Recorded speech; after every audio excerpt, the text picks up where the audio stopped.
The reason you hear laughter is because I'm playing with my car. Creepy. Welcome back to the Jack of the Shadows podcast, season 2, episode 12. I'm Eric VC, and as always, I'm joined by my favorite Bart and Lisa. Adam and Dave, say hello, boys. Who are Bart and Lisa? What? I like that. Eric named like 2 marbles at one point, and you were like, "Oh yeah, those marbles." Who are Bart and Lisa? I'm fairly certain I did say that. Yes. Thinking along family terms. The Simpsons. There we go. Oh well, I've seen literally 1 episode in my life, so. But you're still familiar that's too with bad. who the Simpsons are, no doubt. I am. No, I love that, Dave. I'm sorry. I came down a little hard on that. It's all right. I apologize. We'll see what our audience thinks of who are Bart and Lisa. The Gummy DeMilo episode is the only one that I've seen. You've seen the best episode. That's what I hear. People say that is like the best one. Together, we're the so VC boys, and we're excited to discuss this episode. That doesn't make any sense. And we are ready to... I'm thrilled. We're ready to move on to this episode to discuss chapters 7 through 12 of Robert Jordan's A Crown of Swords. Our first segment is going to be the chapter summary and view from Dragonmount, followed by our discussion of Rand and Get Randy. We'll talk about Egwene and off Egwene on Egwene, and then finally wrap up with a conversation about the Aes Sedai and Aes Aes baby. Actually, we won't wrap up with that, but we will wrap up with our Coplin of the week and who leveled up per normal. Off Egwene on Egwene. Per the usual. So let's mount up on our elephants and climb to the top of our favorite geographic anomaly for our view from Dragonmount. Do elephants climb mountains? They do if they're being rode by Hannibal. Wasn't that from Jungle Book? In a military style. That is style. Hope 2, 3, 4. Yep. Yeah, keep it up. All right, view from Dragonmount. Dude. Doodly-doo. Adam. Didgeridoo? Didgeridoo. Chapter 7, Pitfalls and Tripwires with the Lion Glyph. Rand is in his bath, guarded by maidens, and now 3 Ashaman. So he's got a whole slew of people in there in that bath. A coterie, if you will. Do you think they sleep together? Jonan, They're all in Adler. the same bed? It'd be a really big bed. Would No, be really I mad. don't think they do. As would Elaine. Avienda. The 3 Ashaman are Jonan Adler, Eben Hopwill, and Fedwin Moore. Rand continues to struggle against Luz Theron more and more frequently. Rand leaves Cairhien and goes to Camelin. He is led right into a gathering of Bael, Bashir, and their wives. Rand asks if Elaine has arrived and is informed she's still a ways off. It turns out that this whole charade of arriving as a prisoner to this place was to keep his arrival from Egwene and Avienda. I love that his wrists are just aching. From the chains. Being bound up. Oh, yeah, from weeks of being stuffed into a trunk. Is Elaine here? Dyra asks if Rand intends the rebel Aes Sedai to swear fealty to him, and or he responds, Dira, for that matter. And he responds, if they choose to, they can, and if not, they can proceed on their way as long as they don't interfere with him. Bael mentions that the Tower has set itself against Rand, and he says if they've learned their lesson, he's content to leave things as they are. So he's indicating he's sort of content to leave most of these Aes Sedai alone, with the giant caveat that as long as they don't bother him, which we know there's no chance of. No. Don't come in my neighborhood. Don't come in my backyard. Right. Even though that's like your whole business is to be in everybody else's backyard and neighborhood. Don't you party with me. During the discussion, we learned that Lady Caroline, Lord Torum, and High Lord Darlin are camped outside Camelin. We learn that Nayan, Aron, and Elenia Sarand have proclaimed for the Lion Throne, but Lady Dylan, Pelavar, and Lewin had them arrested. Lady Dylan is also conferring with loyalist Aes Sedai. Mullane thinks Dylan is a fool, but Dira considers her a serious threat to the Lion Throne. We get confirmation that Rand is searching for the fat little man Angreal in the wagons brought from Dumais Wells. It seems Where is that fat little? he's put a lot of thing? stake into that fat little man. It was important. I have a feeling we're not going to see that thing again. He doesn't. I have a Well, feeling that's it's dangerous because he with doesn't the feel Shido. secure without it. He needs to adapt. Rand then overhears something that turns out to be Bashir's knowledge of the existence of Aes Aes staying at the Silver Swan in the new city. They've been moving in and out of there since Rand disappeared. Aes Aes come and go from the inn, but the total is never more than 10. There have also been Red Aja in the city as well. The Reds have been asking after men heading to the Black Tower, and we knew that Elida had sent that group out. That's okay. Bashir has chosen to leave these Aes Sedai alone. Lur, Barin, and Aramilla Amarne seem to have been behind the claims of Nain and Elenya for the throne, and those two have fled Caemlyn for maybe, and those two have fled Caemlyn and maybe even Andor as a nation. I made a delicious Aramilla Amarne dish last night. Aramilla. Did you have it with some fava beans and a nice Chianti? At the end, Rand declares that the campaign against Ilion will finally begin. That campaign that we've been waiting for a whole book, at least. It's about stinking They're so time. psyched about it. They are, right. Yeah. Yes. Wyramin, Samaradrid, and the Ashaman are all super thrilled about this, which takes us to Chapter 8, the figurehead with the serpent glyph. So Logain has escaped. Another one of those major events that we simply learn in passing. And it's kind of like we're a little bit worried about it. It's just Egwene is kind of concerned. Egwene is concerned with it off and on. Yeah, she has throughout bigger these chapters things to happen later. Yeah, that's true. The Egwene has been provided 2 more maids, one from Romanda by the name of Mary, and one from Lelaine by the name of Can you Salome. imagine someone putting on your PJs? Or taking your clothes off. And washing you. I'd be like swatting their hand. Be like, just let me I can do this better than you. Stop. Like, that would just be too much. I can do this better with you than you. Is a great response. Yeah, That's not the. Her greater concern is now she's got a couple of more additional ears. spies in her midst. Yeah. Yeah, especially because who was it that told her that if you think that these folk don't know anything, or if you think they know a little bit, you don't know half of the amount that they know. Right, because they're always there. And the great thing is they're people like she me. thinks the one is such an absolute idiot. Well, it's that's that's true. I think that's Salome. Yeah, whatever, salami or however they say it. Yeah, I try to avoid using salami. It just doesn't sound right for a name for a delicious, woman. but, you know, Your name is I love those salami. sweaty meats. the sweaty Right. meats. While thinking, Elaine realizes she should put on the Adam that controls Moghedien and Sheriam, and Sheriam notices that the same bracelet she's seen Nynaeve and Elaine wear, Egwene is now putting on. And Egwene's like, "Oh, look at that large bird! Don't pay any attention to look this over anymore." Right. I think she did a pretty good job. I do too. I think it was a great moment. Like, I loved that moment. That was almost my Willow moment.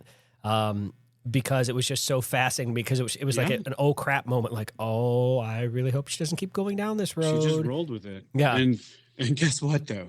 That thing's going to come back to bite her in the booty. Really shortly here, actually. Elaine then, in order to kind of cover things, Elaine hovers over Sheriam and asks her a piece of information she'd learned from Swan earlier in the day. She gives her the physical presence. Close. She'd learned that a few days after Swan and Lyanna arrived in Saladar, 10 sisters had left, 2 from each Aja, except for the Blues, and she was wondering where they went. So that was top shelf. That was top shelf stuff. Where did she get this information from? Did we ever? Swan. It was Swan. Okay. Swan had learned it earlier in the morning. Swan. Swan She's a good learned source of dirt. Oh, Swan. It's the best. She's absolutely. She's the daily Balwer. sun. She's the Balwer of the second tower. Right. The little spy master. She's walking around like she's 12. Everyone thinks she Keep talking is. about how young she looks. Sheriam goes on to describe that the 10 of them had been given to the White Tower to spread the rumor that Swan had started regarding the Red Aja and Loghain, and they had kept this mission from the Hall due to the fear of the Black Aja finding out, which is a risky gambit because of what might happen to Sheriam if anyone discovers it. Just as Egwene is about to press her advantage with this knowledge, she senses that Halima, a.k.a. Erengar, a.k.a. Agenor, frees Moghedien. And so that's at the moment that we realize, this is a flashback. We're not where we thought we were in the timeline. Yeah. Which takes us to Chapter 9, A Pair of Silverpike with the Flame of Tar-Valon. Egwene reveals to Swan and Lyanna how she sensed Moghedien escape and that the Adam was taken with her. Swan suggests that Egwene send herself or Lyanna to Faolain and Theodrin to ask them to inquire if anyone had seen the man who entered Moghedien's tent. Lyanna takes on that responsibility. Before they left Saldea, Sheriam received a message from Marana that the embassy to Rand was well received. Varen and Alana were on their way with the Two Rivers acolytes, and Alana had developed an attachment to Rand. Such a strange way to word that. And then this is all Egwene knows of Rand at the moment. Correct. Marana has stopped sending pigeons to Saladar. Nicola and Arina try to blackmail Egwene with their knowledge of overhearing Tom and Julian describe Nynaeve, Elaine, and Egwene as falsely describing themselves as Aes Sedai. That didn't go well. Boy, I couldn't have worded that any more poorly. That was pretty... You know what? I get what you were saying, though, and I don't like that. I get it. It did not, did not go over well. These accepted ain't loyal. They're... what are they? Pike and whatever the chapter name is. Yeah, they're two Silverpike. Silverpike, yeah. They, Egwene pretty much squashes that idea right away. Does she, though? Which takes us to Chapter 10, Unseen Eyes with the Dreaming Ring. Egwene enters the dream world and tells Nynaeve and Elaine not to return until they've found the bowl due to the danger that Nicola and Arina have just presented to Egwene. Look for that bowl, baby. She moves on and tells Rio to meet with Mies, Bear, and Melaine and inform them that she has been elected Amerlin to the rebel Aes Sedai. The wise ones ask if she will bring the Aes Sedai to follow Rand, and she says that her loyalty is to the Aes Sedai, not to Rand. Does anyone other than Rand have any loyalty to humankind in any of these groups? No, it's all political. Or it's interrelational. Like, look at Perrin and Fael. Right. It's just about them. No one is thinking about the group as a whole. Everyone is just thinking about their own separate political entities, which happening on an individual level is the actual downfall of the Forsaken. So at least these individuals can work together, even though their groups don't seem to be able to. Well, the thing with that, too, the Aes Sedai is they're supposed to be thinking about society at large. Their decisions are supposed to be, even though made internally, it's supposed to be for the betterment of society at large, but I don't know. Elaine seems decent about that. Yes. And the great thing about her in that section is she does at least admit her own fallacy about that also. So Egwene then goes on to tell the wise ones about her concern not hearing from Marana and what might have transpired between Marana and Rand. And then at the end of the transaction, Amis's clothing briefly changes into cotton sores, an indication of her consternation. Has Dumais Wells wrapped up at this point? That's what I'm trying to figure out, because she specifically refers to them about the Aes Sedai being fealty or whatever. Yeah. Who does? One of the wise ones. She asked if she will have wise ones commit to Rand. She says something to that effect, and Egwene's like, no, their loyalty to the White Tower, not to Rand. No. Why That was.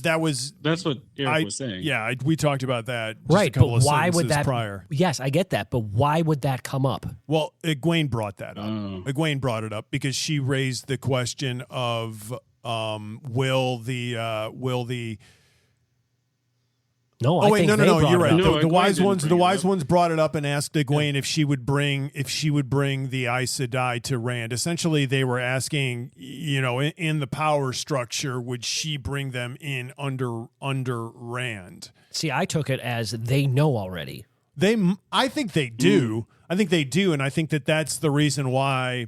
That's the reason why Amis has this moment here, is because they're hiding from Egwene the fact that what Rand has done with the Aes Sedai. Because remember that Egwene is saying, hey, it's weird, I haven't heard from Marana at all. And the reason she hasn't heard from Marana is Rand is not letting Marana do anything at this point. There's the flip side to that is it isn't that they're traveling in a hurry to get to where Rand is, so she doesn't have time to be sending off pigeons.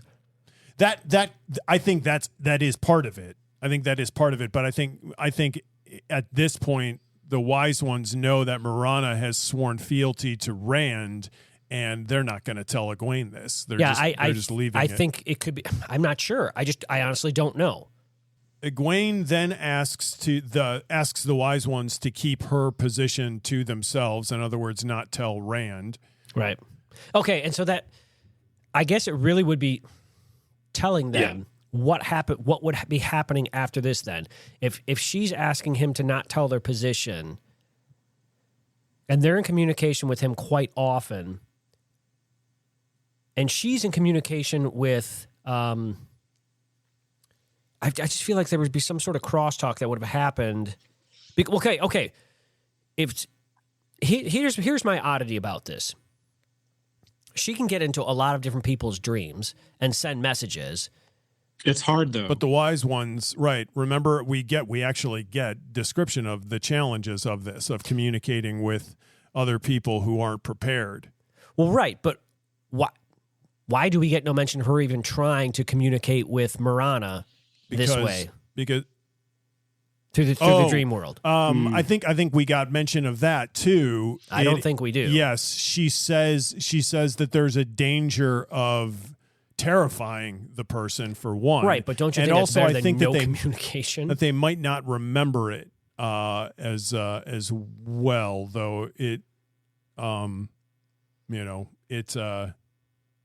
it's there because it does get addressed. Egwene then goes on to have several dreams.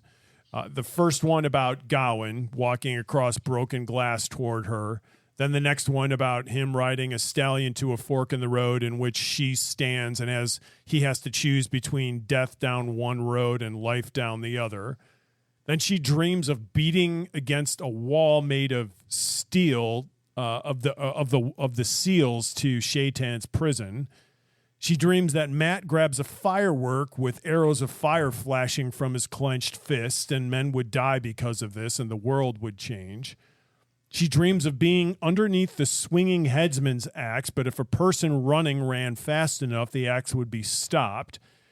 She dreams a laughing Logain steps over a dead Rand to mount a black stone.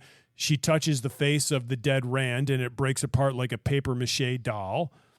She dreams she touches a golden hawk representing a woman, and she is linked with it. She dreams of a man dying in a narrow bed who must not die, while outside a funeral pyre is being built, and voices around the pyre are raised in song of joy and sadness. And then lastly, she dreams of a dark young man holding an object so bright his face is blurred because of it. Anybody got any idea what any of those dreams mean outside of the ones about Gawain, which are relatively clear? Nope. I was hoping the Gawain dreams would be a little more spicy. Well, we've already had one of those. I didn't buy a romance novel. Well, Chapter 11, An Oath with the Dark Friend symbol. At the open of the day following Chapter 10, Egwene has a conversation with Theodrin and Faolain. two of her newly named Aes Sedai, about their search for the person who released Merrigan from her Adam the night before. Faolain says some people had seen Halima about, but nothing else. And because Egwene thinks she's looking for a man, she doesn't think anything of this. Faolain and Theodrin then admit to Egwene that they don't like her, but will follow her because she's the Amerlin. I don't like you. Each goes on to swear fealty to her in an unprecedented move. Yeah, absolutely. I think it's wonderful, Dave. Yeah, it's amazing. Yes. Yeah, and then they do fealty. You probably know this. Surprise. I don't like you. I just don't like you. But it's not a big deal. I love the fact that she doesn't say that she actually likes her now, though.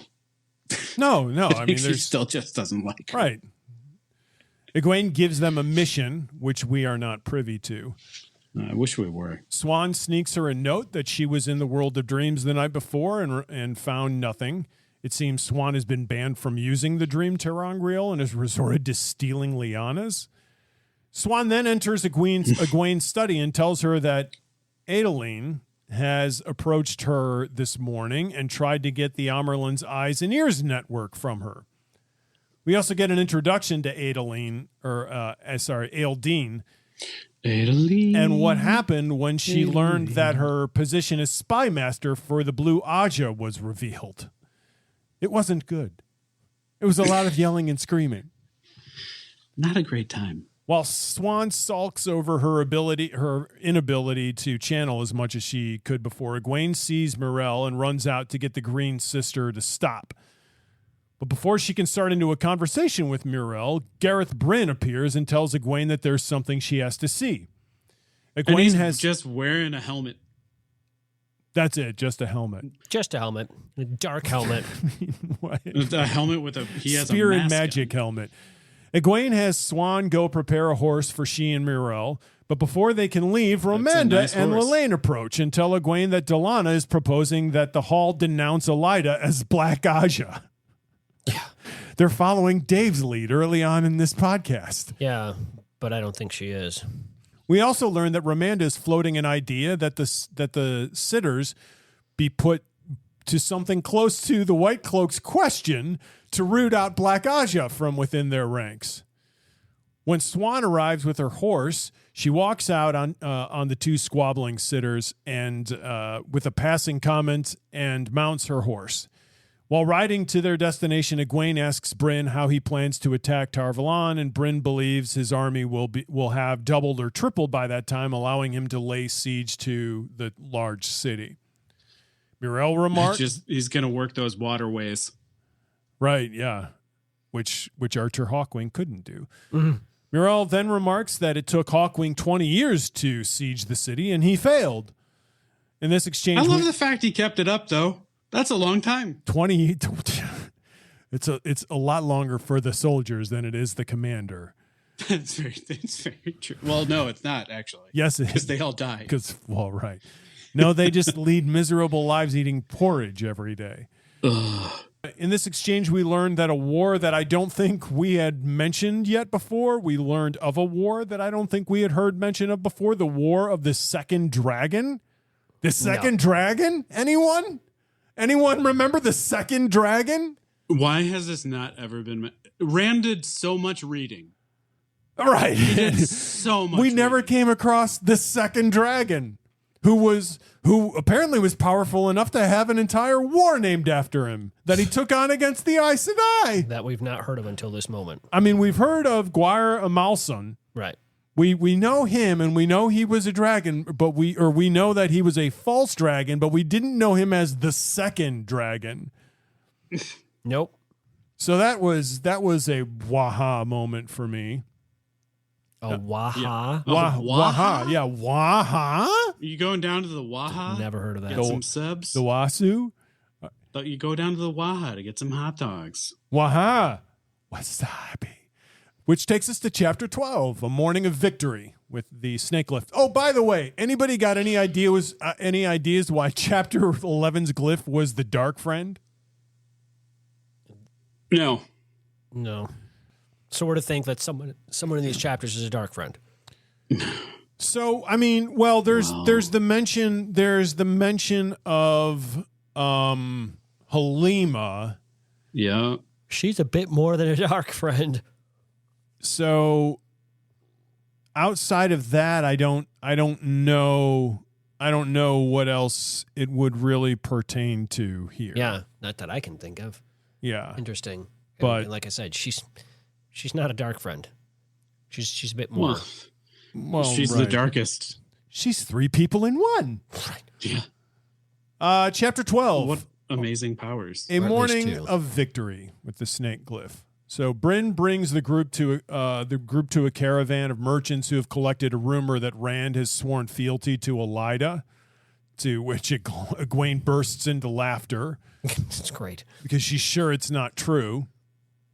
She suggests that she sends some Aes Aes to the camp who have sure knowledge of the rumor's baselessness to announce that it's not true to these people, and also in the camp itself in order to squash the rumor. Bryn accepts that suggestion and follows it up with the suggestion that they continue to meet to plan how to put her on the Amerlin seat. Egwene is sure Bryn has just conveyed the army into her control. Mm-hmm. So that's significant.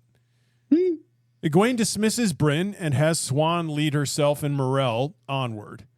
Swan leads Egwene to where Morel and Nassau are hiding Lan Mandragoran.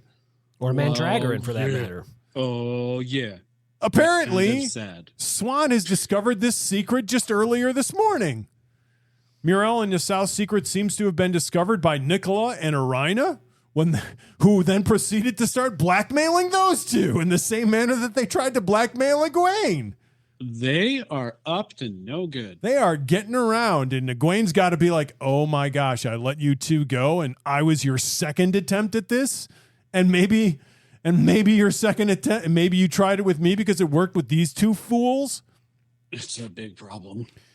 Elaine helps Lan to skim to 5 or 6 days north of Ibu Dar in order for him to rejoin Nynaeve, which Egwene is sure will help keep Lan alive. I have a question for you too. Can you picture skimming in your head? Because I have a hard time. Oh yeah, I can. Yeah, you can. Can you describe it to me? Zipping through the black darkness. It reminds me of the same way that Marvin Martian and Bugs Bunny transport those Martians around on a little zip scooter disc that just moves up and down. Yeah, except I mean, I guess that's what Rand was doing in the first book. It's it's not a machine. It's just a barge that she makes move with the one power. Large Marge. It looked like this. His face looked kind of like this.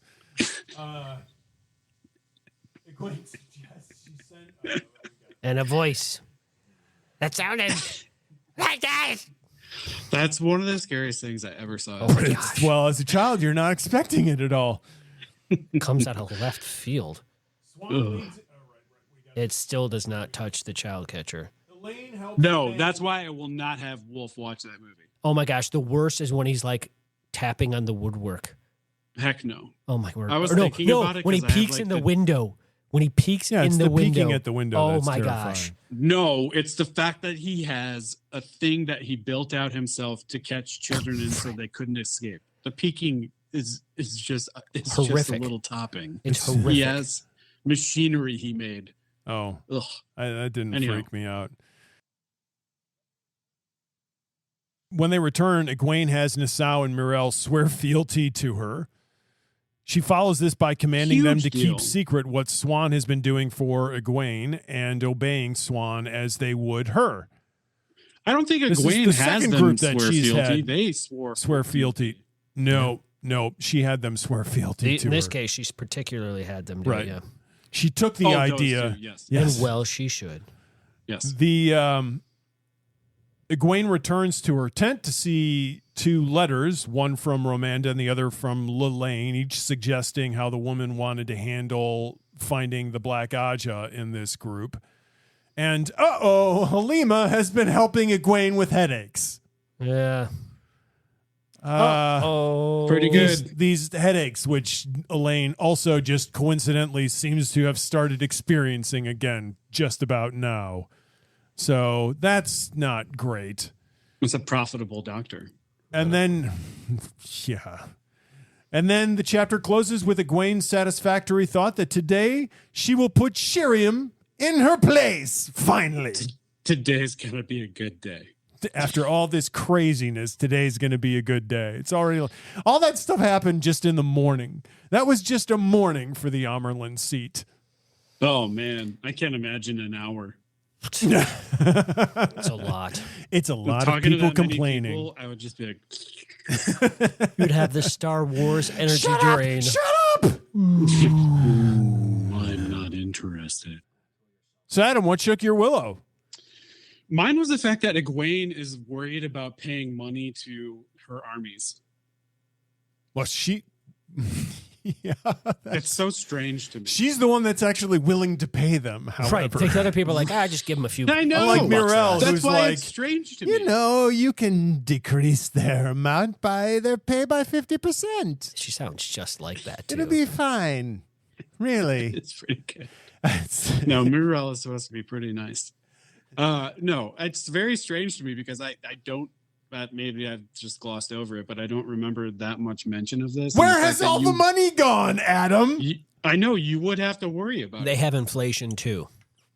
Right. Their costs of goods are skyrocketing.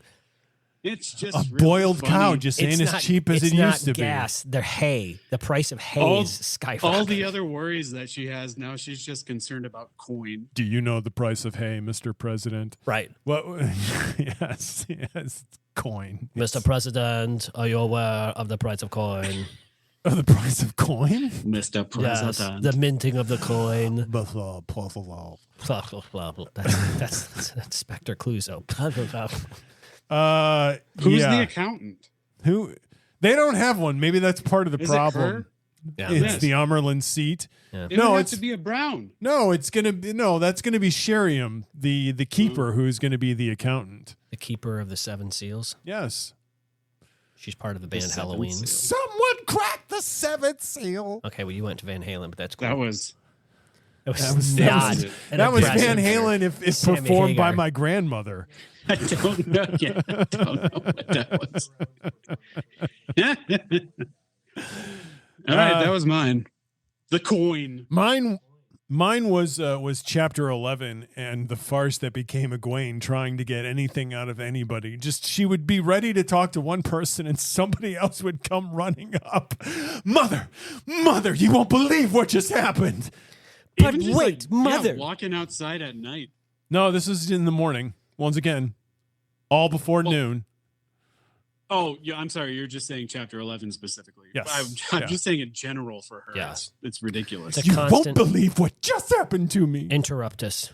Except for Gareth Bryn, who's like, lady, listen to me. Yeah, I have- I'm wearing a helmet. Gareth Bryn's like, I'm going to follow you wherever you go I'm- now. And she's That's like, the did I only just get thing I'm fealty wearing. from him? I've come to kill the wabbit. Yes. Can we just talk about the fact that there is mention that Bryn is still taking Swan over his knee? Amazing. Oh, no. Swan's liking it, man. So weird to me. Swan's It's liking so it. weird Not- to me. No bueno. It's I I don't could do need without it. Hey, man, their dynamic has changed. Nice shot. Then Don't give me more of their dynamic rather Don't. than this right. is Just it, by the these way. suggestions. Tell me more. Tell Right. me more. Yeah, Yeah. exactly. Tell me more. Yep. Where? Tell me more I about don't it instead remember of just reading being that like, during I'm these picking you chapters. up. All of a Where are sudden- you getting this All of a from, sudden, this Adam? book has turned to 50 Shades. There is just a tiny mention. There's a of the tiny, fact tiny little bit of about it. taking Swan. It says turning and this Swan and this over his and knee. you took this tiny mention and blew it up into your. I don't even know what I you just think chose to it's mention it in strange the that it in the was middle of my mentioned there. Willow of the Week. Monumental things. No, I just think it was funny. It's very strange that it was mentioned. Don't act like this was not mentioned before. Oh no, it has been. Yeah, it Yeah. absolutely has been. And your Willow's done. yes, it is. So what was yours, Dave? That's not my Willow. Mine is this, it just kind of an obscure thing. And it's so Egwene mentions particularly that she's the youngest daughter of, her The mother. Seven Moon. Oh, right, yeah. And I don't recall any reference previously to this point of her mentioning any siblings, nor do I mention any knowing anything about Nynaeve's family. Don't we at feel all. like all of these are only children, though? I mean, Well, but as I pointed out, you hear a crap ton about Perrin's family. You hear about Matt's family, siblings. Yeah. I mean, but parents are all dead now. But you hear a lot about Matt's, and she's reoccurring in this. I mean, I didn't mean they that died to be in callous, that. but Parents is all dead now. But I'm saying that because Eric, you had mentioned, well, you're only hearing about Matt's. Well, yeah, because you can't hear about parents; they're dead. I think if they were still around, you'd still be hearing them talk about it. It's this weird thing where you don't hear anything about the girl's family at all. It gives you a little bit of an idea on just how snobby Egwene is, that we've never really heard mention of any of her other siblings before, because she just refuses to talk about them. Well, we hear talk about her mother and her father quite often. Her father was the mayor of their town. Yeah, but have you that's heard why she any got set up mention, pretty and well. I don't think I have you heard any Silver mention of spoon. Nynaeve's parents? No. No. Nynaeve was a little older, though. Doesn't matter. What is that? Yeah, no. It's got nothing to do with anything. I love this Once Willow again, of the week. Nynaeve, really proud. Don't need anybody else. So she doesn't need to talk about her parents. Yeah, she but- doesn't even need to think about them. But she's talked about learning from the other wisdoms and the other wise people. It's something particular with Jordan and his writing about these women and their siblings, or no, not. because we know, well, these two women specifically, because we know all about Elaine's mother and family. Well, right. Vio's- I'm talking specifically the These Emmons two Field women. people. Well, there are No, only I know. two This is Emmons very. Field It's women, really strange, Dave. I hadn't thought about that. The fact that we'd have. Neither had I until I said and read it. I'm like, wait, she's got siblings? Yeah. Don't know where that. Do you remember this sister's name? No. She just says that she's the youngest daughter. Or so it's not even. I said siblings, not Right, because sisters. she has a brother too, I believe. You don't know what she has because it's never been mentioned up until now. You just I know love it because I she hope they has show up and they're siblings. large and they're like, oh wait, you thought everybody else was powerful? Check out these. Right, yeah, exactly. More Emmons Fielders with amazing powers. Yeah, The power of having siblings. That was we grow 'em thick. my obscure, weird, but just kind of interesting thing. That's Ta-da! wonderful. Here's, let me pull a sibling out of my hat. Boink! Might as well. All right, let's move on to get Randy. That was the spice I needed. You're quite welcome for that.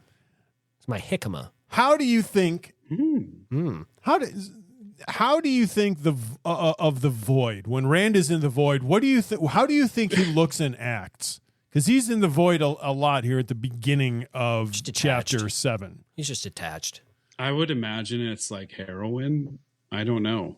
He seems pretty detached. boy. Okay.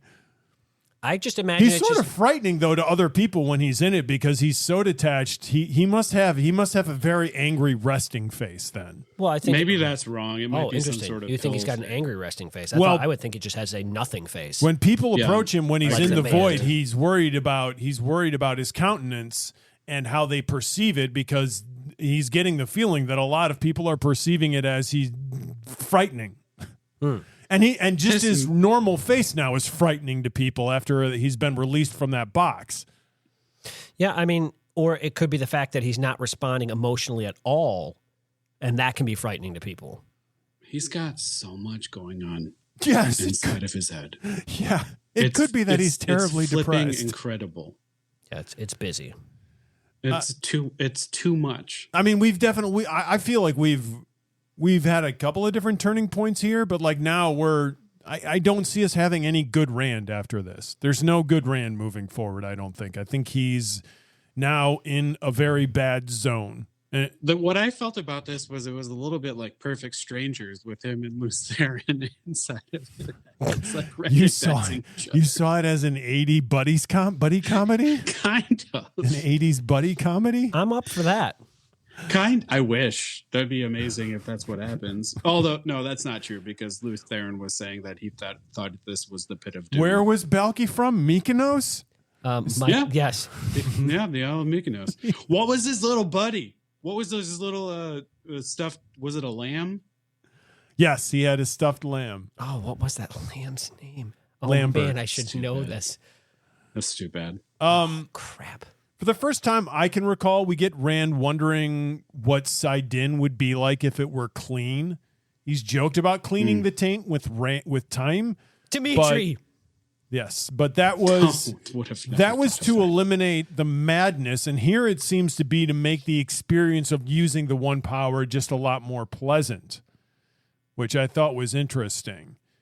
So that's like a drug. This drug just has this negative side effect. If we could only get rid of it. Well, no, this is completely I could use it more. Or heroin or something. Yeah. But I don't. What's going to be more pleasant about it? I don't know.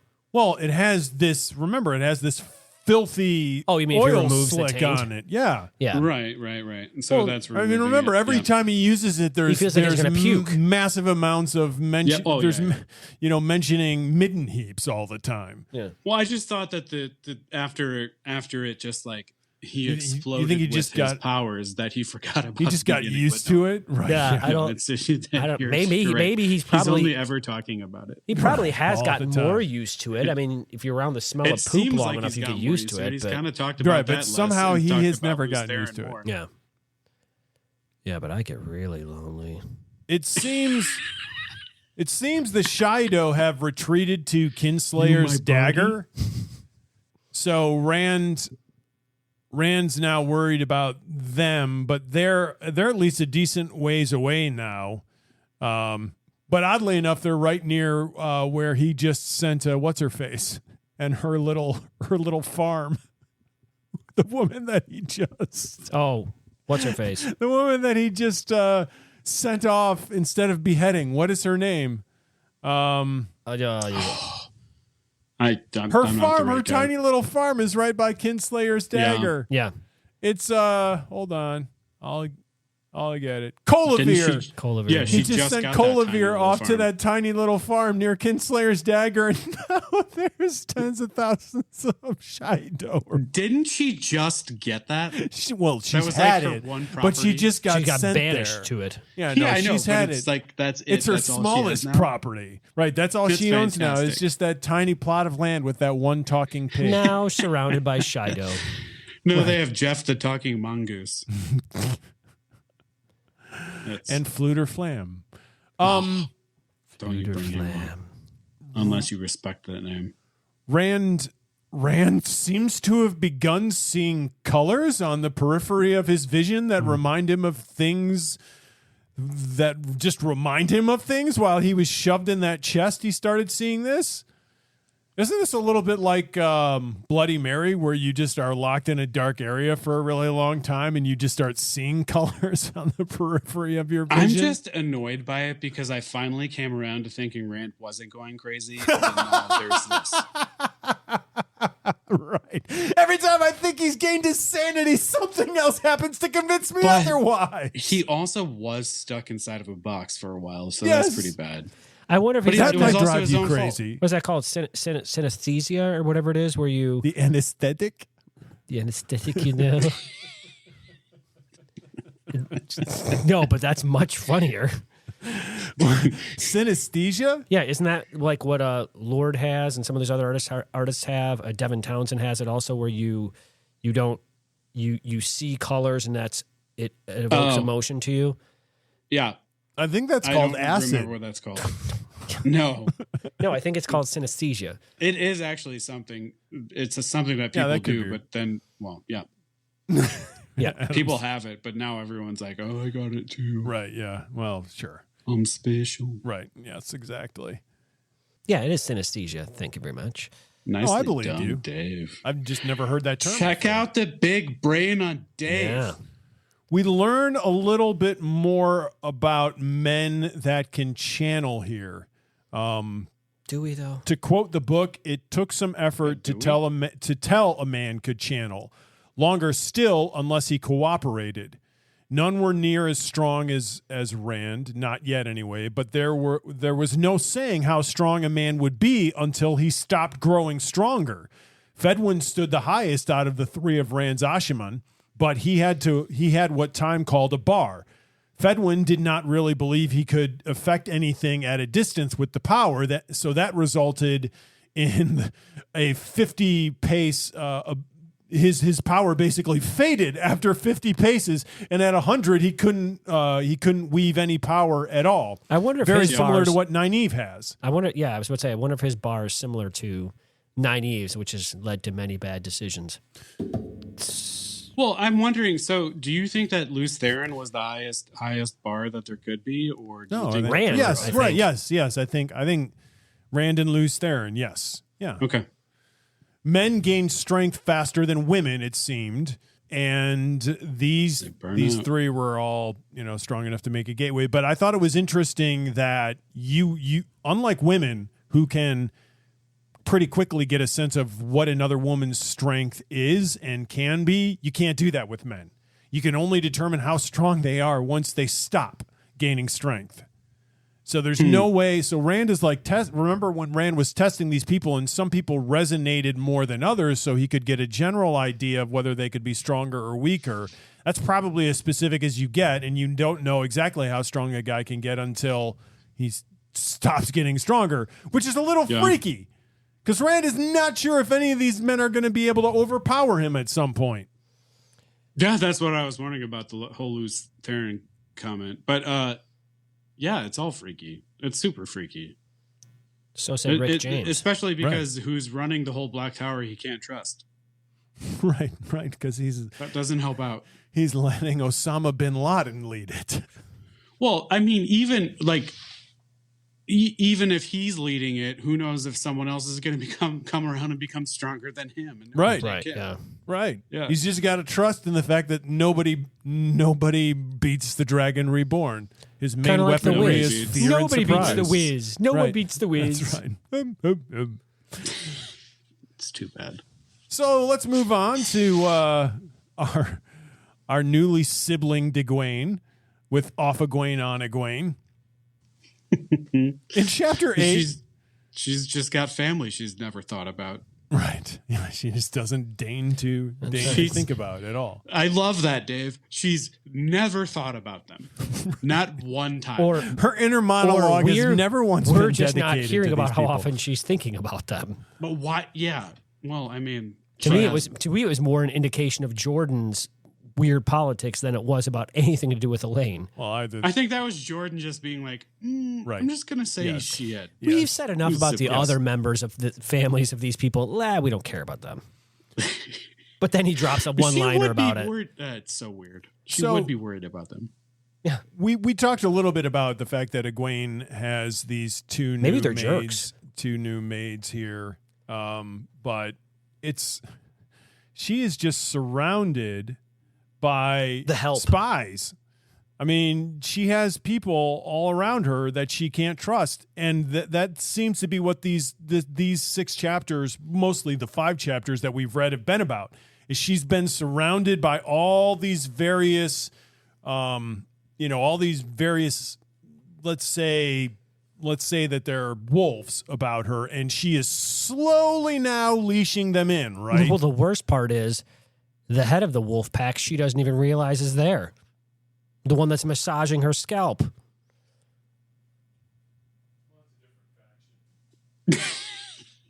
It may be a different faction. True. That is the closest actual physical contact that's going on. Right. Like she's literally getting massages from the devil. It's perfect. Yeah, but it's probably a very good massage. Well, yeah, because it's laced with cyanide.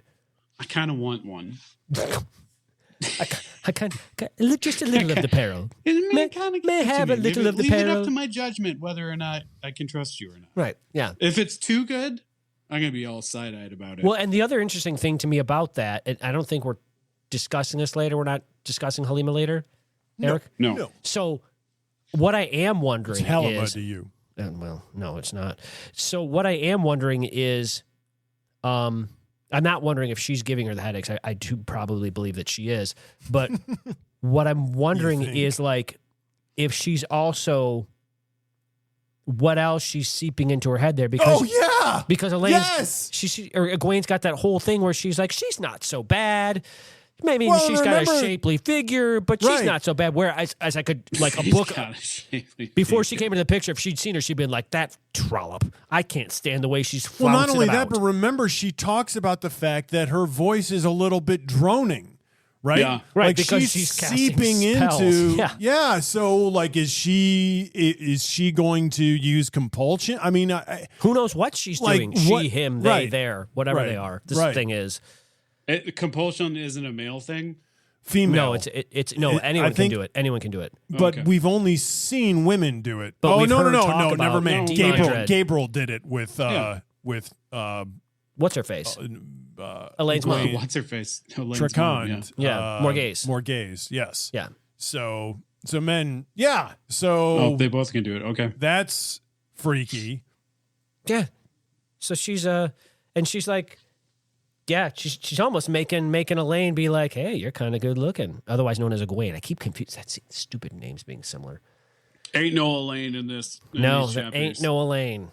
Egwene seems to have developed a good deal of poise in these chapters. Like, No kidding. Yeah. think about the way that she dealt with, Grace under fire. yeah, Yeah. the way that she deals with Arina had a little of the and grace. Arina and One does not have a little grace. Have some grace, or you have no grace. You can't have a little of the grace. Nicola. I think it because Nicola, yes. yeah, and then yep. Yeah, it's Nicola and Arina Arina. and Nicola. So, I mean, Nicola, big deal. think about the way that Egwene has dealt with challenges to her authority before and how she handles this. Oh man, she masterfully handles those two. It's great. Even though she's freaking out inside, she doesn't bat an eye. She just swats them down. Right. You think so? You don't think that we're gonna have to be worried about Nicola, who might be the most powerful? She has. Yeah, how crazy she? is that? I mean, I think that We just also discovered that Nicola also might be like the fifth most She's like powerful Nynaeve. Aes Sedai. right. She's I think naive without having to be anger. well, Mm-hmm. I think they said that she was also on par with Egwene and Elaine. No, yeah. And don't forget Avienda, who's on par with all those other ones also. Well, Hey, Nynaeve Dave, is the most I will powerful. never out forget. of Yeah, all. Nynaeve and is. She's not here, and it makes me mad. It is saddening. But yes, so whether I think she might prop back up, probably, but I think that Egwene got as good of his handle on this as you possibly could in an instant moments of You're decision. right. And she didn't you're lose her right. I was just composure. bringing up a No. point that it was just kind of a side mention. She did that not pull this a person Nynaeve and is lose so her powerful. composure. No. Egwene still seems blah blah blah. Oh, the rebels have traveled. Adam, this is for you. The rebels have traveled 500 miles northeast of Saladar. So there's Salad bar. There are your facts. They're now going to the steakhouse. Moghedien has taught Elaine and the rebels how to skim, as we discussed earlier. Egwene feels that there really aren't any Aes Sedai who can deal with Rand except her. Is she right? None of the Aes Sedai are going to No, be she capable keeps in talking dealing about with how she Rand. knows him inside out, and she That was doesn't. another funny moment. But that's another Jordan humor moment. Everyone in this book thinks they know everyone, and they don't. They know little snippets, indeed. but they don't know everything that they think they do. Though, Indeed. do we think maybe this more composed Egwene might be a little bit better than she was before? Well, not after Rand's being stuck in a box. It won't matter. I'm the Rand in the box. Right. Well, for sure, though. nice. I mean, she can do better, and I don't think it's going to matter because he's so distrustful of everything that's not I've named had Min right better. now that I've had better. Yeah. Better. Much better. I think she might be better. She can be better, but I think so? I think the Better, not best. I think the ones that were visiting him in the tower from her, they weren't doing too badly until the train lost its wheels with the setup stabbing. The setup stabbing. The The stabbing, train lost its wheels with the setup the stabbing. Aiel that stabbed, the dark friend Aiel that stabbed whatever her name was. Oh, geez, that was a while That ago. but that screwed everything up. Up until that point, they were doing fine with Rand. But now, once again, that things have changed. Maybe, yes, I would say she or Nynaeve. or Elaine. Sheor, is that one of Winnie the Pooh's friends? Yes. He is. Sheor. It's only funny because he's fat. Yes. I think those three probably have the best shot of being able to communicate with him. And probably more. And it's still probably not a good shot. Probably more Elaine than Egwene once Rand finds out that she's the Amerlin. So, yeah. When was the last time Elaine talked to Rand? She probably sent him some love letter that he got confused by. Yeah, and then sent him another one I clarifying it, Rand. and then sent another one reclarifying that. We learn of this law that No, it wouldn't be reclarifying. It would be bringing up another topic that was actually previously discussed. In defiance of what she said. We learn of this law that has been a frustration to Egwene, that the Amerlin is not allowed to put herself in danger without the lesser consensus of the hall. Oh man, they started going back and forth about consensus and lesser consensus. Do you think Egwene is going to break this? Yes. No. I think eventually she will. You don't think she's going to meet with Rand? Oh. I don't. I mean, remember, we get her struggle with this, and she's not doing it right now because she could be deposed because of it. Why on earth is she choosing the tower so much? I don't understand it. Because all she's ever wanted to be, Adam, since she was just 2 years ago, was an Aes Aes. I know, it's so strange to me. It is weird.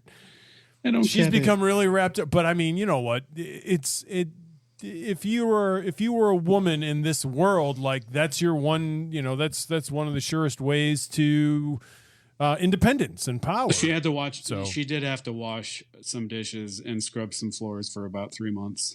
That's true. Don't forget climbing inside the pots.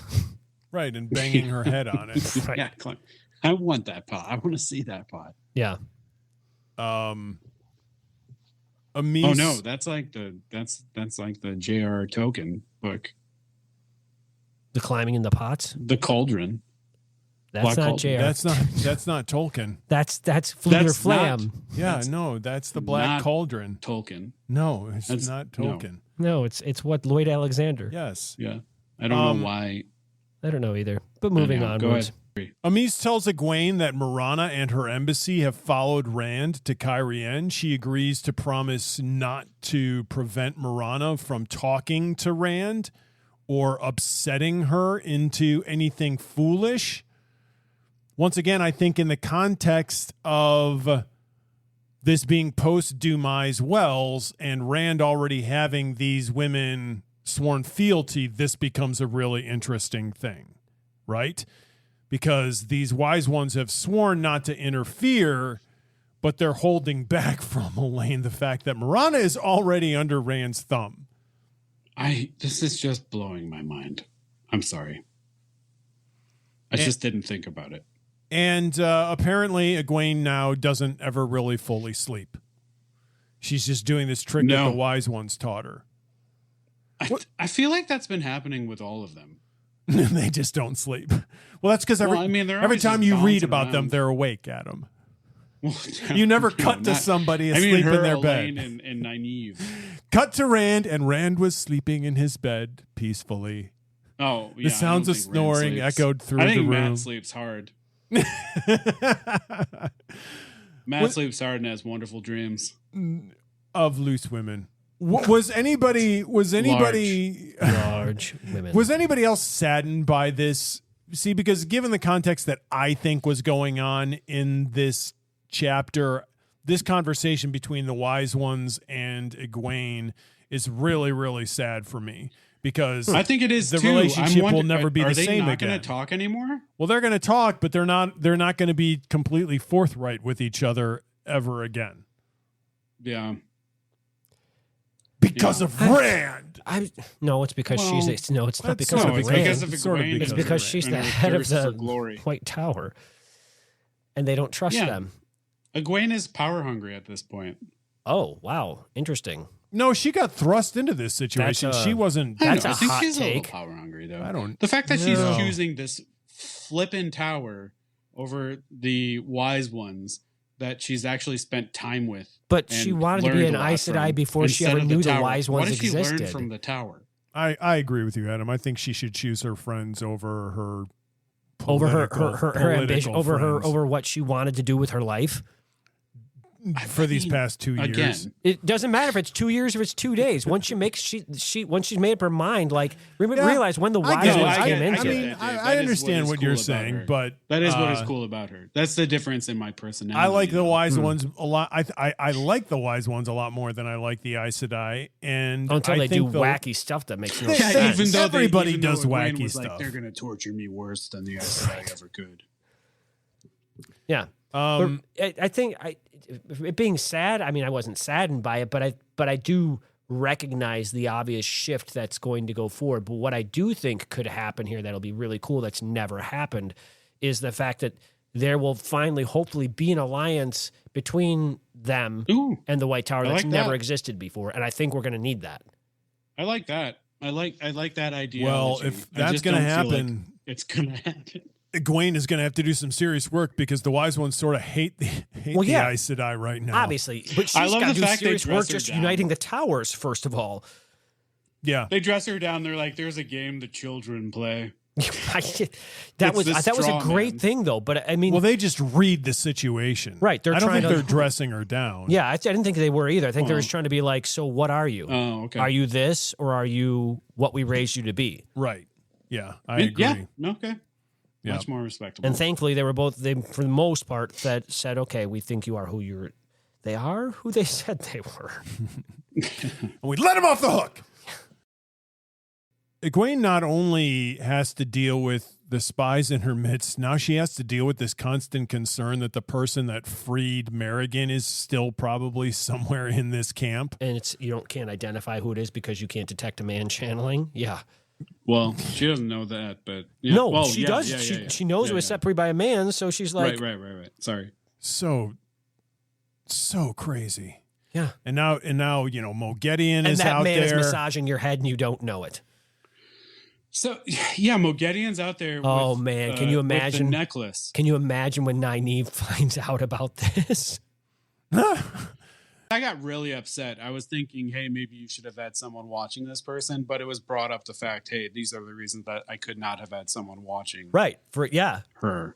So that was great. Because I was so angry that no one was watching Moghedien. Well, not only that, like the way it all went down with Delana going in there, and then what's his face shows up, Arengar, Ossengar, whichever one it is.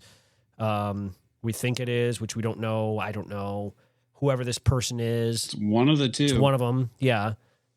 In women's, yeah. I'm thinking it's Ossengar, but because that was why he was so mad being stuck in the woman's body, because he was the lesser. But yeah.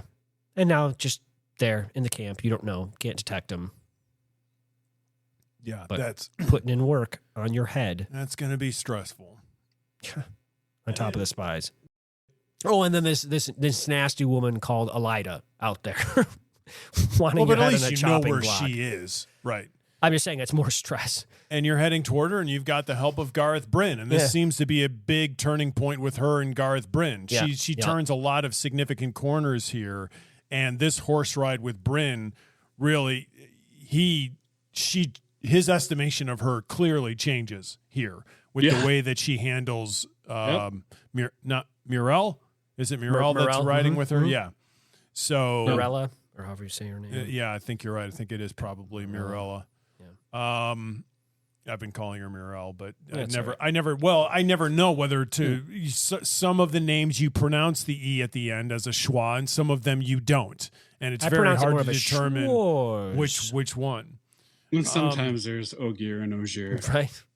So lots of great changes for Egwene. So let's finally get into. She's a fine vegetable. The Aes Sedai here with Aes Aes baby. There's a lot to get into. We got into a lot of it in the last chapter with Egwene. Yeah, we did. We kind of covered some of this territory. One of the things that I found interesting here is we learned that the Forsaken don't show any sign of agelessness, of the Aes Sedai agelessness for some reason. That was weird. because it had to do maybe with the severing or whatever being separated from. Well, Egwene guesses that why she can't. It's weird to her also. Yeah. It's just weird, I say. That is weird. I don't know. I also think it's strange that if you get stilled, that you don't have to. I guess it makes sense. I just hadn't thought of it before that you don't have to. The 3 oaths don't apply. Oh, that was all. That's a huge thing, especially for Lyanna and Swan. Yeah, they can fib away. It seems so they don't have the agelessness, but it also seems like they're not aging very much either. Right. I don't. Well, they're not. It's only been a couple of years. It's not. Nobody's aging much. But they were stuck in a box they were stuck in whatever the boar for hundreds of years. Oh yeah, but they were trapped in time like Superman's 3. Oh, so you think they were trapped in time, or they were trapped in space? No, they were trapped in. They're because I was wondering maybe the Dark One time. I mean, they're frozen. I think they're frozen in time. Cryo sleep. Yeah. I thought maybe the Dark One just gave them additional powers where they just aged more slowly. I mean, which we don't really have any evidence of either way, but that's just the way I always thought of it in my head. Some of them just reemerged after 3,000 years. But you just think what does like 3,000 years old look like, even if it is slowly aged? Well, but you think of Lanfear supposed to be gorgeous, so right, exactly, and she probably looks like she's in her 30s. Right, but she's 3,000 years old. Right, but then it's like every other movie where they come out of their out to Lanfear. Right, they come out of that like you come back that spell, and all of a sudden they fall apart, like they all of a sudden start aging instantly. Because they're really 3,000 years old. And then they crumble in dust and die. They catch their hip on a nail and their skin just peels off. Right. Yes, yeah, exactly. They're unfortunately like an AIDS patient. Yeah. Parchment paper. Oh, geez. I was just thinking about old folk. Oh, that's just so much better. Them, it's so much better. Just Eric, think of old people dying. Just the old folk. Right. Just the two of us. We mentioned the fact that we don't care about the old folk. We talked about how powerful Nicola was. That reminded me of Arena. Sorry, and it appears that Arena and Brigitte have had a falling out, and I wonder if it's over this land situation or if Arena is just making all sorts of enemies now. Like, I don't know what's going on there. If you make that land choice, you probably make different bad choices as well. Yeah. Yes, I think so. I think that this is a problem child. I think that's an everyday experience. She's going to become a boxer very, very soon. Yeah. And not a good one. Swan is really struggling with the Aes Sedai's informal power structure. Like, she doesn't have it the anymore. fact that she can't channel very much and therefore is essentially at the bottom of the Aes Sedai barrel is really, really bothering her. Do you think this is Egwene lifts her spirits by with this putting her in charge of 2 Aes Sedai? What was that, Adam? I feel like she's struggling with it. It was brought up that she is struggling with it worse than when she didn't have any power. Yeah, because she's now an Aes Sedai. Yeah. She wasn't an Aes Sedai when she didn't have any power. Yeah, but she has such super duper powers now because she can lie about anything. I don't know that that's a power. It's not. I don't think you can channel the ability not to lie. Yeah. It's a struggle. She does have the ability. And that brings up another really, really good point. So we have some conversation with Faolain and Theodrin, and they're frustrated that they're not getting treated like full Aes Sedai because they couldn't swear on the Oath Rod. And Egwene actually makes the argument that she feels that the Oath Rod cripples the Aes Sedai. And I've sort of made this argument before. So I think now is a good time because Egwene thinks that the Oath Rod is a problem for the Aes Sedai. Does anybody else feel that way, or are both of you are on the side of no, being able to promise to people that you can't lie is still a really important thing? I feel like we've discussed the fact before that the Oath Rod, they swear on this thing and it's like, oh, we can't lie. There's no way that we can. But they just do. They just find ways to skirt around This what is you're a- actually. This if is what you're Egwene's saying. point. That's Egwene's point. Yep. Yeah, that's 100% Egwene's point. So I think that no, this is a beginning of a new this is a beginning of a new era in terms of Aes Sedai, especially if she's going to be the Amor Lin. I think that Don't forget, gonna, though, the Oath Rod not only prevents them from quote unquote lying, it also prevents them from harming others unless they're attacked or their lives are in danger. I mean, there are 3 oaths. Okay, so that I was going to say I needed a better argument for why it's harmful, but that is, you're right. I mean, that's one of the big things is they can't really defend themselves. They had to throw themselves into danger to defend themselves with the one power, right? That's a lot of work, and a lot of time can be wasted before you die. What they do is they throw their Gaidin into danger, or the Gaidin do it themselves. Yeah, and then they work. Then they defend the Gaidin. Not to be confused with the Gungadin. I think originally when the Oath Rod was first incepted, I'm sure that it was necessary and important.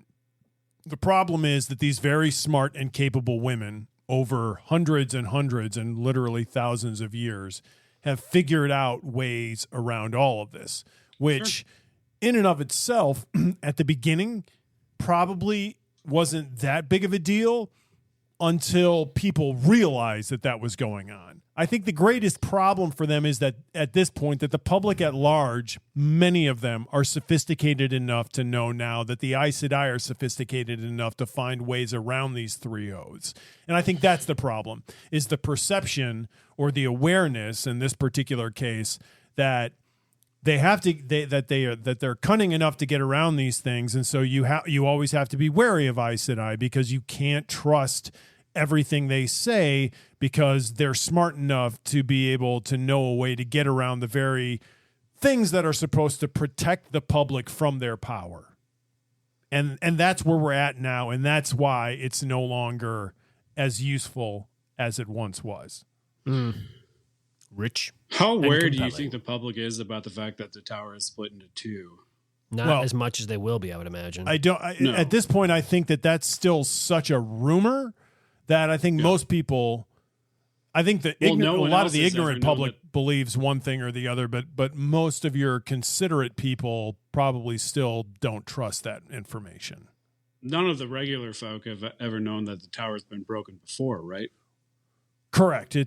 We get several references during these chapters of the secret annals of the tower that Egwene they're just winks accesses through Swan's knowledge. So no, nobody's privy to that information or has that. This long very memory. well could be the same thing. Yeah.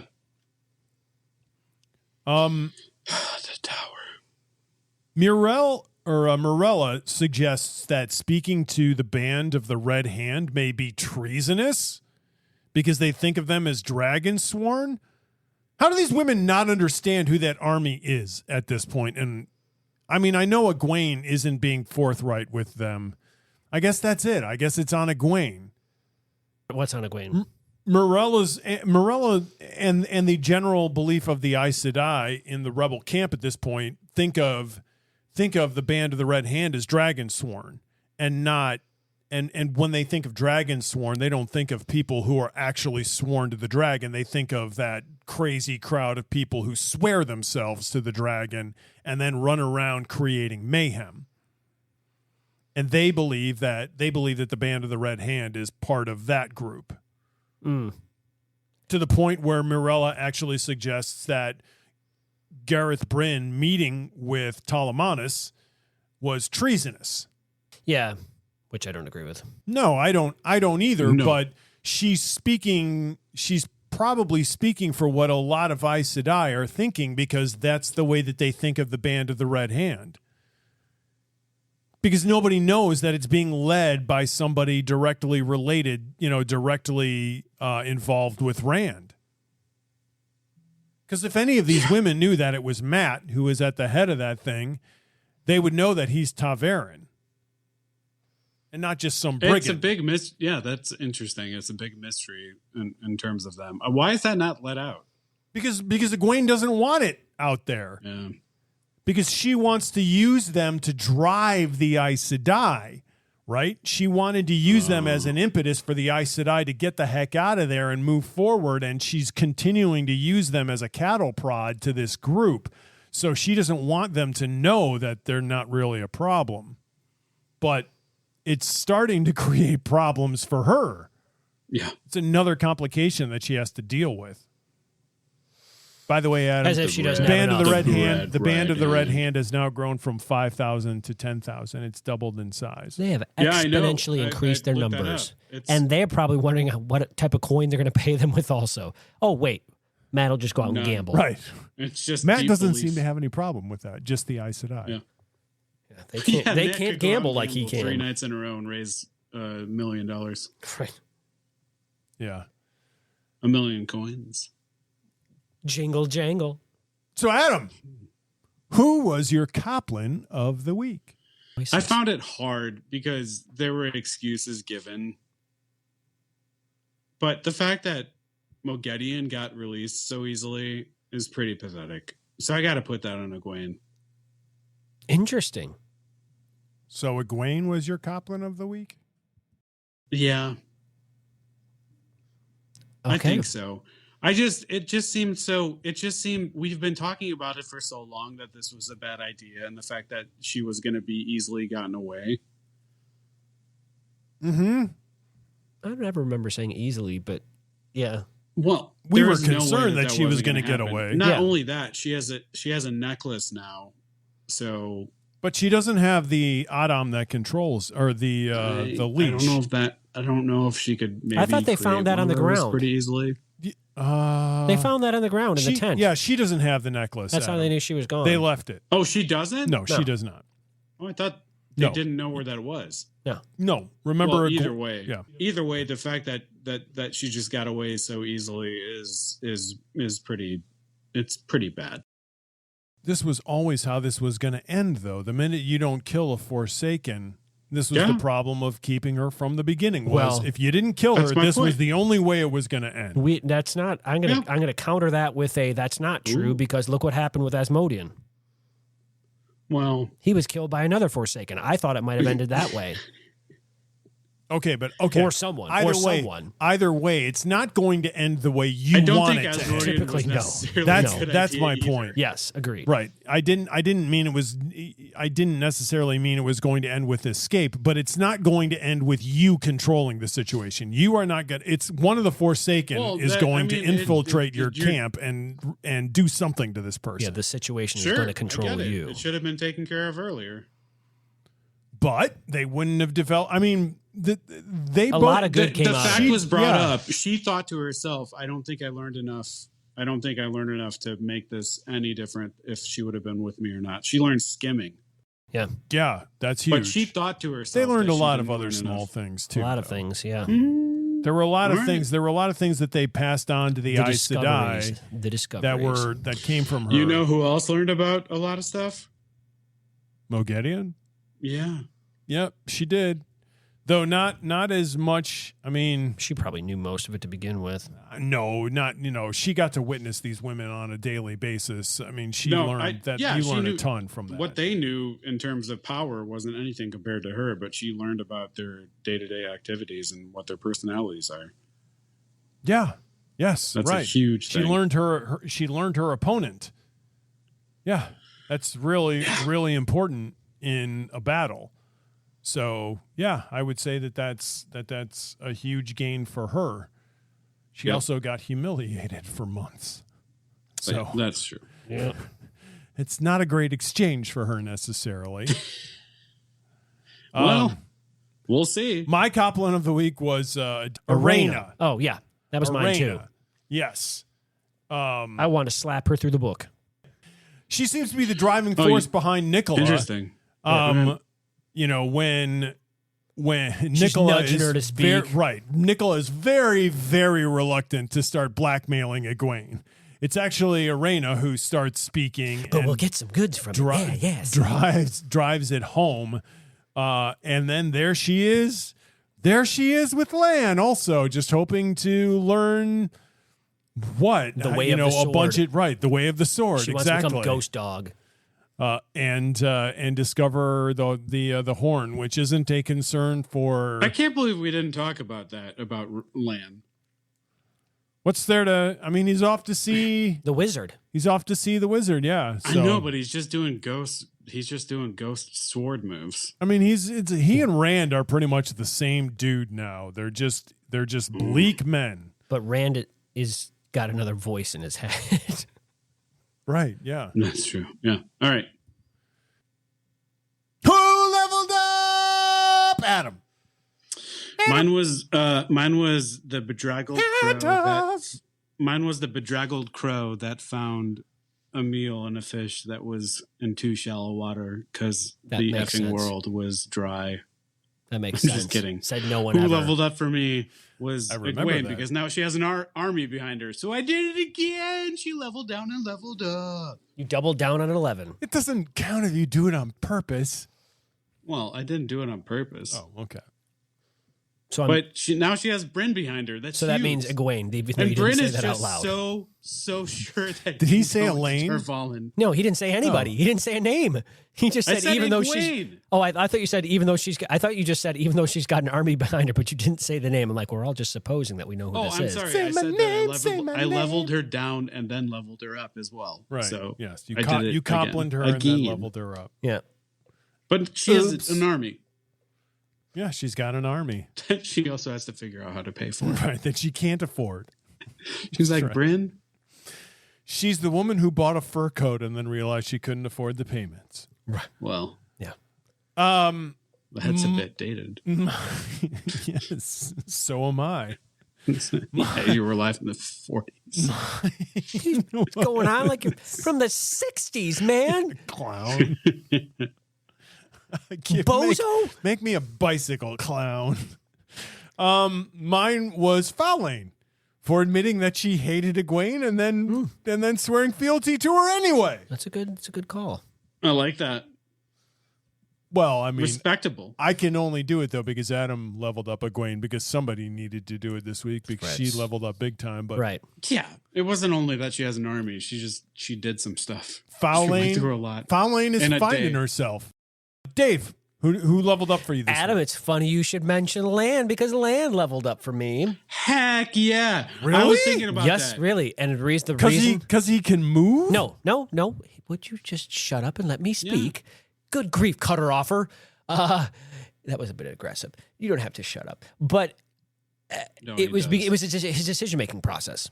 He just okay, I'm off. I'm done. I'm gone. Like he got over his mopiness, which big Do we mopiness. know that?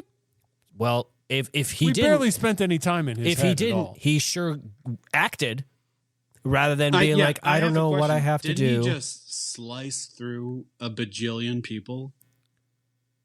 To get there? Yes. To get to Morella, he did. Yes. Yeah. He's just a beast. He is a beast. And then He's a he single-minded beast. Yeah. at first he was like, nope, I can't do anything. Then he found out that the love of his life that he won't admit is the love of his life was in jeopardy, and he went. He was instantly ready to go. Like he didn't need anything. He was just like, pack a bag, pack a saddle, give me my sword. I think Nynaeve is I'm still gone. going to be surprised by the man that is returning to her. I don't think this is the Well, same man that left. Not only that, but I he think was she's gonna like it. he was knocking boots with another one of the Aes Aes, and that's definitely not going to go over well. Morella. Yeah. Yeah. Or was it Morella? Also, Yeah. he is pretty scary looking these days. yeah. Yeah, He's he's- terrifying looking, just like Rand. Yeah. But Rand has less scars.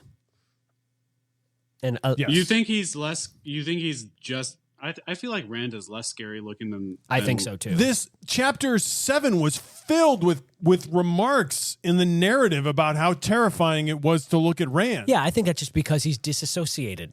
I think Yeah, it's simply I all it agree is. with Dave here. I mean- I agree with Dave here that it just looks like you're looking into and like. It's the- like No, looking at it a wasn't. serial It killer. wasn't just when he was in the void. Oh, that's Yeah. what I gathered was that it was. No, it wasn't. It wasn't just then. It was then, but it wasn't just then. Well, No, he's in the void he's- a lot. So Rand's He's going through a emerged lot, from Eric. that. Yes, he is. Absolutely. Give him his but regardless, comeuppance. that's my leveling. It's, I love it's, it. It's land. I love. Also we have him back, so We do. he levels up and just because of that. It's good just to have his presence because they need his sword.